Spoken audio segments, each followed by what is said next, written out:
Hey everyone, welcome to episode 2 of 365 Days of the NES. Today we are looking at PinBot.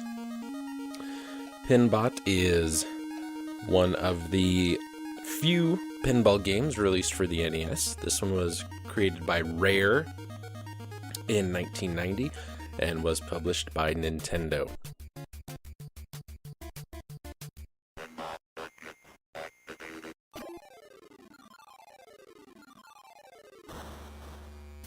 PinBot is based on a Williams arcade machine of the same name. This is your basic pinball simulation as far as gameplay goes, with your directional pad controlling the left bumper and your A and B buttons controlling the right bumper. Start and select are not used on controller 1 for anything pause menu wise, and they are used only to nudge the table. Doing so excessively will cause the table to tilt. This is very similar to the Williams arcade machine. Not only does it have the same tabletop design with a lot of the same graphics, but a lot of the sound effects and music, and even some of the synthesized speech of the PinBot itself were also used in the game. The only way you can pause the game is by pressing start on the second controller. The first controller, as we said, was only used to nudge the table. The way the game works, aside from being your basic pinball simulation, is as you collect points, you work your way through the solar system, starting with Pluto and working your way all the way up to the sun. The sun being basically the highest score you can achieve in the game. There are 6 different levels you can play in the game, though they all take place on the same tabletop. The color of the tabletop will change to indicate a change in level. The differences between the levels generally include the enemies that you will run into. There are some enemies in this game.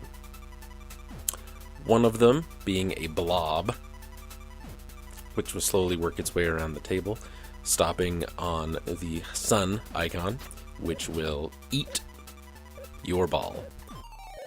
There are also some planes that will fly around and drop bombs and possibly catch your ball and fly off with it. And then later on you will run into some snakes that like to hang out near the bottom of the table and try and grab the ball. All of these can be avoided with some careful planning and strategy. But if your ball does happen to get caught, pressing start and select repeatedly will loosen the ball from the enemies. This is a very well received game. It got an average of about 8 out of 10.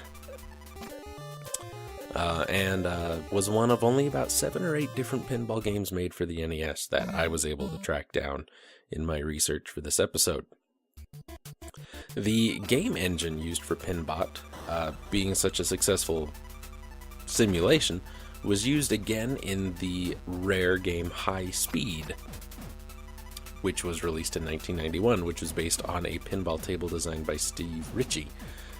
His High Speed table that was designed in 1986, the same year that PinBot, the arcade machine, was also designed and seen in arcades. However, High Speed was published by Tradewest and not Nintendo.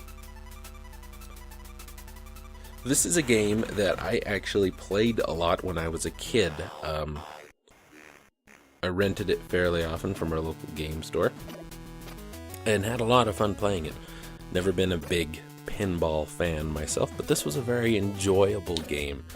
Very easy to get into, very easy to play. The physics are a little bit weird, but not bad at all. It's just really enjoyable. And if you can happen across a copy of it, I would suggest you pick it up, absolutely. A little bit of personal trivia for this game. Having always been a big fan of the animated Transformers, the classic animated Transformers, I should say, the pink robot that appears at the title of the game always reminded me of RC from the Transformers movie. the one that had Judd Nelson, Eric Idle, Leonard Nimoy, Robert Stack. Had the Weird Al song on the soundtrack. Orson Welles was the voice of Unicron. Good movie. Anyway, let's get back, watch some more gameplay, and I will see you guys in the next episode.